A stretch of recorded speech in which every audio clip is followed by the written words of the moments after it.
Many wildlife photographers love to preach purity, not just in image capture, but in post-processing too.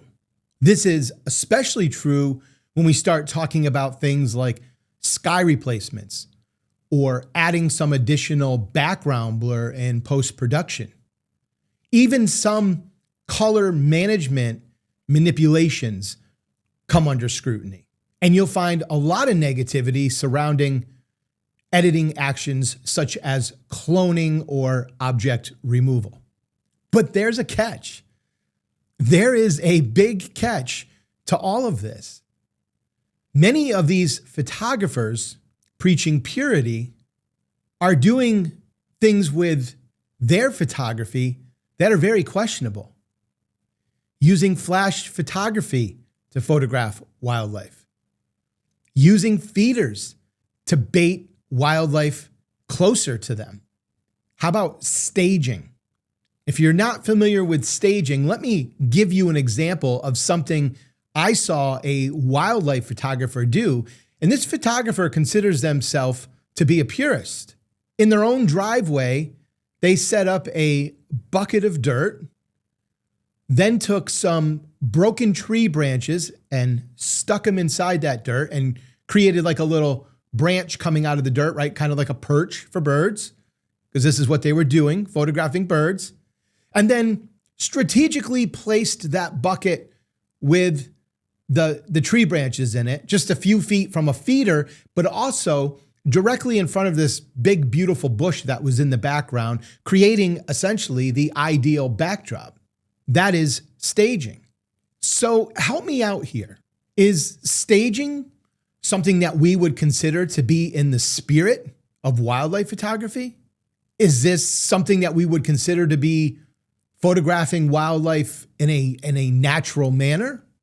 Is it just me, or does a lot of these things that we're talking about right now, does this all seem a bit hypocritical?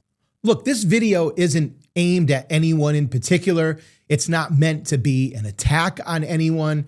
It's really just meant to be a conversation. Bottom line, at the end of the day, all of us as photographers, you, me, we all need to decide for ourselves where to draw our ethical lines.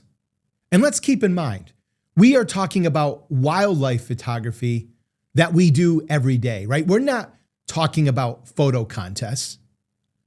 Now, photo contests are kind of their own beast, right? They come with certain rules and regulations, and everyone needs to follow those. And I think that's great, right? Because it's really the only way that we can ensure fairness for everyone who's submitting a photo.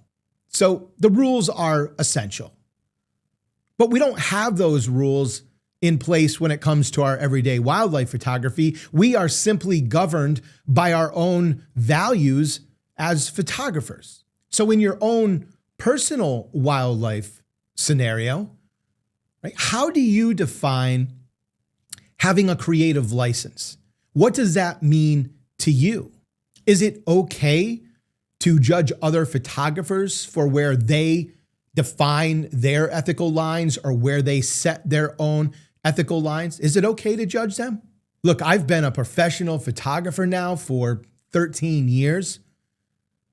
And I can tell you that it really doesn't matter what genre of photography we are talking about, whether it's weddings, landscapes, portraits, just keep going, right? So on down the line. Within every genre of photography, this conversation is a highly debated topic. You are always going to have those group of people who consider themselves to be the purist. You're always going to have the other extreme who believe anything goes, nothing is out of bounds. Photography is nothing more than a creative license for you to decide what that means, and you can really go and do anything you want. And then the rest of the photographers, of course, will fall somewhere in between those two extremes. Do you think it's okay to say, hey, you know what? It's okay to manipulate a scene any way you want in camera, but when it comes to post-production, no, that's off limits. You can't do anything to manipulate the scene because that somehow changes everything. That's somehow evil. Because truth be told, there isn't really a single photographer out there in the world that's a purist. If you're taking a photo of a scene, the minute you change a single camera setting, the minute you make your exposure a little bit darker or a little bit brighter, you are no longer a purist. You are manipulating the scene in front of you, are you not? I think the argument can be made. Hey, by the way, I'm Jeff from Magnolia Photography SC, professional wildlife photographer in Charleston, South Carolina. If you're returning to the channel, I want to welcome you back. It's great to see you again. And if you're brand new to the channel, well, I want to welcome you in. I'm glad you're joining us. What is the true definition of hypocrisy? Because that's really what we're talking about today, right? We're talking about having certain beliefs about photography. It's okay to do this, but it's not okay to do that. Although both things are really manipulating the scene. And we're going to talk about an example that I came across while doing the research for this show in just one second. But what is hypocrisy by way of a formal definition? Hypocrisy, by definition, means it is a practice of having a set of moral standards or moral beliefs, but yet your behavior doesn't conform to these beliefs. Now, let's face it, we've all been hypocritical in our lives, right? Over one thing or another. So again, this isn't about judging anyone for being hypocritical. We're all guilty of it, but it's just part of our conversation today about photography and what's right and what's wrong and where we draw the lines and who decides where we draw the lines. Let's go to that example that I was bringing up earlier that I came across when doing the research for this show. Let's take a look for a second. Okay, so if we are looking at this little outline here, this little sheet, right? What we have is on the far left, we have the technique that is being used. And then if we go over one column to the right, we kind of answer the question, is this a technique that is often criticized or is it, pretty readily accepted? Where do we stand with that? And if we go over one more column, we kind of look, how often is this technique used in the world of wildlife photography? And then the last column is, okay, is this something that really alters reality? Well, the first one is sky replacement, right? So we're looking at something that can be done in editing. Now, I think this should be sky restoring, but we'll talk about that further in a second. Well, you can see that sky replacement is often criticized, right? That is looked at as not acceptable by many photographers in the world of wildlife photography. It's really deemed to be used on a rarely type basis. And it's thought that it alters reality. Well, I would really say that it's not a yes there. I think it should be a maybe. But then again, we will go back to that in a second. The next one that we have is flash photography, right? So not as much. Yes, it's commonly used, and yes, it alters reality. Backyard feeders, rarely criticized, commonly used, alters reality, absolutely. Audio playback, controversial, but commonly used and alters reality. Staging with props, right? Kind of what we were talking about earlier. It's common. It's a common practice, and it alters reality. So let's talk about that sky replacement for a second, right? In keeping with the conversation, in keeping with the example we're using, because this is something that I feel pretty strongly about. As a wildlife photographer, for me, right, my own ethical line, I have no problem with a sky replacement. But let me explain why I say that, because I think we need to understand the context in which I'm saying this. If you go out to photograph, let's just say a bird, right? We're out there photographing a bird. We really only have a couple options when it comes to photographing that bird from an exposure standpoint. Sometimes we get real lucky. It's pretty rare, but sometimes we get real lucky where the level of brightness on the bird and the level of sky The difference between them is such that we are able to expose for the bird, and we are able to capture what I would call a fair amount of the details in the sky. Enough detail that when we get back to post-production, we can often do some editing manipulation to kind of bring those details back into the picture, right? It doesn't happen very often. It's not always wonderful, but sometimes we can get away with that. But let's talk about what happens the majority of the time when we're photographing birds out there. We have one of two options. It's that simple. We can either expose for the bird or we can expose for the sky. Which one are we going to expose for? Well, I think we can all agree it's probably going to be the bird, right? That's the subject. That's the priority of the photo. So if we are to expose for the bird, that is going to, generally speaking, that's going to blow out the sky, right? That's going to give us a bunch of really bright highlights. And a lot of those details are typically lost. Just the way it goes. But if we do the opposite and we expose for the sky, well, then what do we have? Well, we generally have a situation where our subject, the bird, is very dark. Sometimes they're so dark, they're just a silhouette. Other times they're really dark and we just lose a lot of detail and our images are severely degraded as we try to lift those shadows and bring back the detail. So that only leaves us with one way that we could capture this subject where we could get the details in our subject and in the sky, right?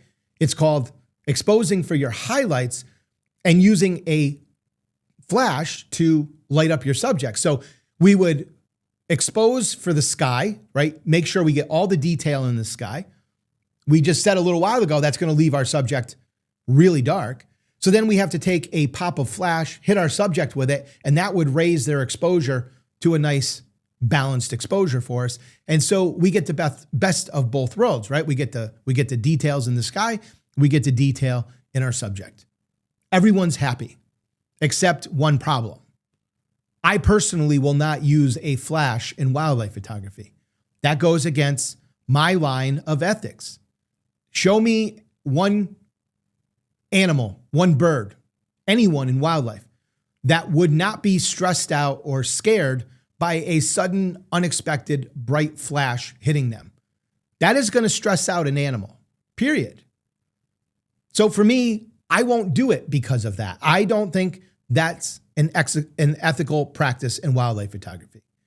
But that means I can't balance the sky exposure as well as my subject exposure at the same time.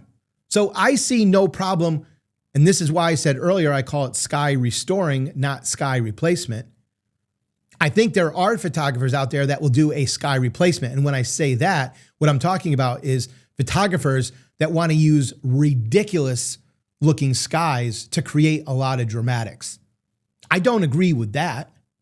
And I think it's, in most cases, when a photographer does that, they just wind up making themselves look a little foolish.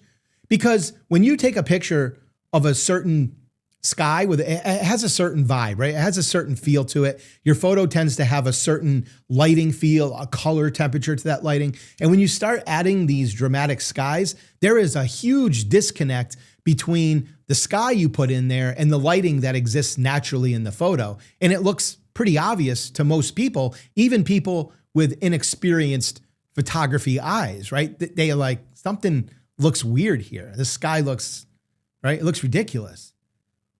So I don't really care about photographers that want to add sky replacements and do these ridiculous looking colors and skies because, like I said, I think in the long run, they just wind up making themselves look a little bit foolish because their edit looks very unprofessional. What I'm talking about with sky replacement is I always know what sky existed at the time I took a picture. So I have no problem with putting a sky in there that is, really resembles that really strongly, right? Creates the same lighting, has the same color temperatures, looks very natural because we are talking about physical limitations of our equipment when we are out in the field. So I have no problem with that personally. But I think this goes back to where do we draw those lines of hypocrisy and creative license? How can it be okay to say, oh no, you can't do a sky replacement. That's ridiculous. That's not photography at all. But I can use a flash. I can use bird feeders. I can use audio calls. I can stage the scene by putting some sticks in a bucket of dirt. I don't see how that really is any better, right? So these are the things, these are the questions that I got wondering as I was watching these videos, and I've seen different topics going on, and I just thought this would really make for an interesting discussion today. I would really love it if you guys would share where you stand on these examples that we really talked about today in this video. And the only thing that I ask everyone is, again, these can get pretty heated, these topics, right? People tend to have very strong feelings. All I ask is that you comment in the comment section here, no matter who you're speaking with, no matter what you're saying. I'd love to hear your thoughts, but let's just keep it respectful, right? Let's just respect everyone's differences and everyone's opinions when it comes to this topic. I just don't want to have to delete anyone's comments because things get out of hand. And we know that they can sometimes. So that's all that I ask. But I am very deeply interested in hearing your comments about these types of things and how you think it falls into photography. And should we have the right to decide this for ourselves as photographers, or do you think there should be something out there that's a little bit more concrete, a little bit more definitive as to what's acceptable and what's not? Speaking of editing, if you would like to learn DxO Photolab 8, or you would like to improve upon some of the skills you already have, then head over to my store, magnoliaphotographysc.com/store, and you can check out my full masterclass for DxO Photolab 8. If you are new to DxO and you want to learn a little bit more about the product, well, use my link in the show notes. That will take you over there. And if you make a purchase, be sure to use my discount code Magnolia. That will save you 15% off any of your purchases.